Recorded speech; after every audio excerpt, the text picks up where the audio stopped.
Voilà, pression. Donc, merci Olivier, merci Lionel. Je suis très heureux aujourd'hui, bon, mesdames, messieurs les élus, chers amis, je suis très heureux de pouvoir m'exprimer aujourd'hui, d'autant plus que c'est pour moi l'occasion de me présenter, puisque c'est ma première intervention publique sur la ville en tant que représentant du Parti radical et de l'UDI pour Colombes et la première circonscription. Donc je vais commencer par me présenter, je pense que beaucoup d'entre vous ne me connaissent pas. Donc moi je suis colombien quasiment depuis ma naissance, je suis arrivé à l'âge de 3 ans. Autant vous dire que je connais pas, j'ai pas beaucoup de souvenirs des villes précédentes.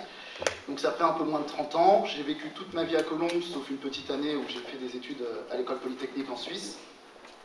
Et puis donc tout le reste sur cette belle ville. J'en suis d'autant plus attaché. Et donc dans la vie, je suis manager dans une boîte de conseil, je fais de l'informatique pour des grands groupes. Et puis aujourd'hui, je suis dans la politique. Alors pourquoi la politique? En fait, je suis tombé dedans grâce à une figure locale que je pense tout le monde connaît, Ramayad, que j'ai rencontrée lors d'une réunion d'appartement que j'ai organisée chez moi.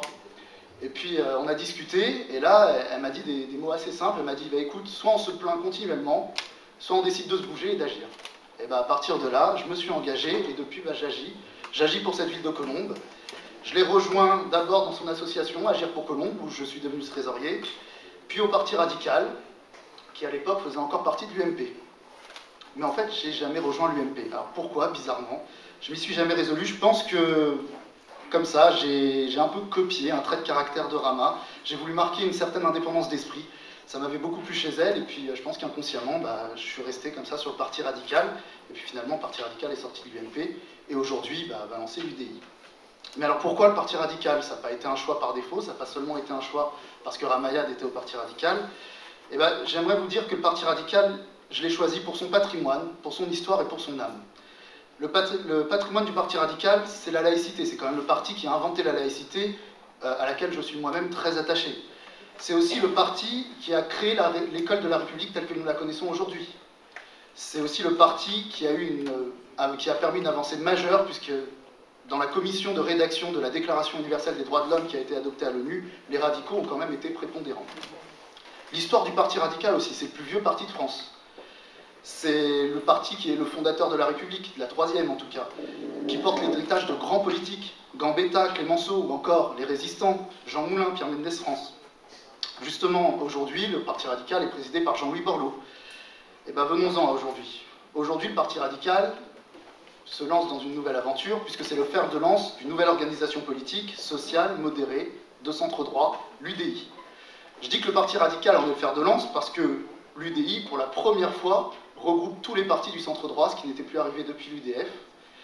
Et tous ces partis, en fait, s'agglomèrent derrière un parti central qui est le Parti radical, qui a donc un rôle prépondérant à jouer.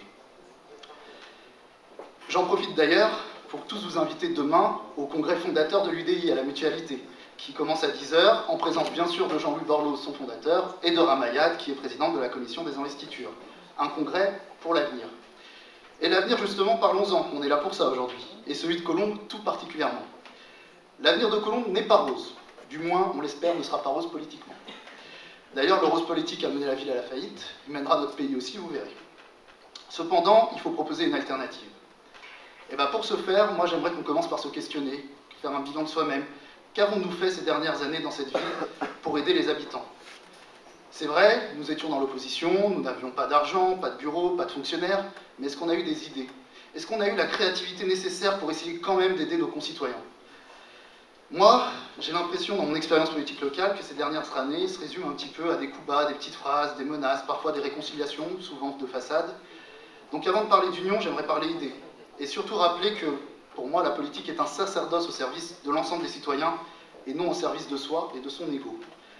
Je regrette que certains aient passé plus de temps à combattre leurs amis que leurs adversaires socialistes, qui ont trouvé en eux de parfaits alliés par le passé. Cela porte une responsabilité immense dans la décrépitude de la droite locale, dont on se débat depuis 2008.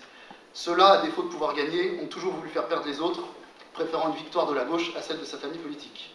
L'UDI de Colombes, lui, veut se placer sur le terrain des idées et de l'action citoyenne. De la même manière, un peu que Rama avait lancé une association apolitique à Agir pour Colombes, nous on veut le faire sur le terrain politique. Je suis persuadé, vraiment convaincu, au plus profond de moi-même, qu'on peut gagner dans cette ville. Mais pour gagner, il faut présenter un projet avec une vision, une vraie vision qui redonne à tous les Colombiens l'espoir de pouvoir à nouveau être fiers. J'insiste sur le mot, pas seulement être heureux, être fier de vivre à Colombes.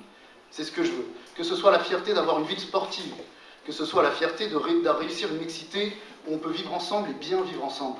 que ce soit la fierté de vivre dans une ville sûre. Je ne veux pas de la paupérisation en marche de notre ville. Je ne veux pas des aménagements urbains sans rapport les uns avec les autres, sans vision, avec pour seul but des vues électoralistes. Je ne veux pas de la faillite des finances municipales qui sera payée par nos impôts. Je ne veux pas d'une ville ghetto où règlement de compte succède au règlement de compte.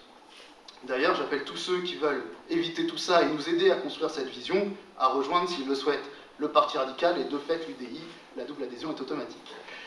Pour y arriver, effectivement, il faut nous rassembler. Mais pour nous rassembler, il faut nous respecter. Pour nous respecter, il faut nous comprendre.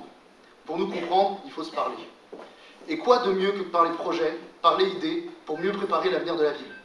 Je rappelle quand même que c'est ce que Ramaya plaide depuis 2008 sans jamais avoir été entendu. Aujourd'hui, on y vient, c'est très bien. Aujourd'hui, tous ou presque se rallient à cette idée. Je dis presque parce que tous ne sont pas forcément au rendez-vous, on le voit bien. Ce qui signifie qu'il y a encore du travail. On est à 17 mois des élections, j'espère qu'il n'est pas trop tard.